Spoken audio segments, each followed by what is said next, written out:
Hello，大家好啊！今日同大家介紹呢一個咧係沙田第一城，咁大家都比較熟悉㗎啦，係沙田嘅藍籌屋苑啦，總共有1至52座，超過1萬伙㗎。咁呢一個單位咧，而家係個高層嘅單位啦，451尺3房嘅單位嚟㗎，景觀咧係望到河景嘅。咁呢個單位咧都裝修都比較新淨企理㗎。咁沙田第一城咧，大家都比較熟悉啦。咁佢附近已經有一個沙田第一城站啦，交通都比較完善嘅。咁配套咧，亦都自設街市同埋商場啦。而家同大家去睇下，而家同大家介紹個單位啊，一入門咧個廳，廳係客飯廳兩邊都分開嘅。咁我哋睇咗個廚房先啦。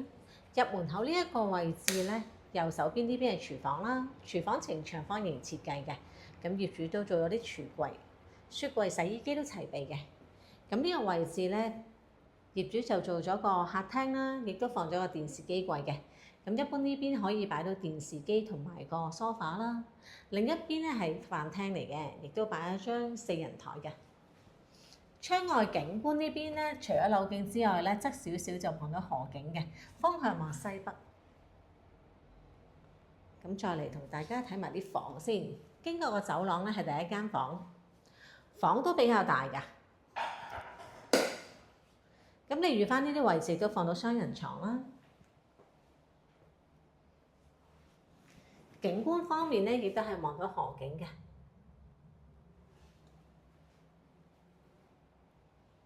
再嚟睇睇個浴室啦，浴室有窗係光廁，咁呢個位置做咗個旗杆啦。再睇埋另外嗰兩邊房先，其實啲房咧都比較大嘅。如果你話451尺嚟講咧，都比較實用。咁呢個位置都放到張雙人床同衣櫃嘅。景觀方面呢邊都係比較開揚啦。望翻樓景之餘咧，亦都望到商場景嗰邊嘅樓距都比較闊嘅。咁我哋再嚟睇埋最後一間房啦。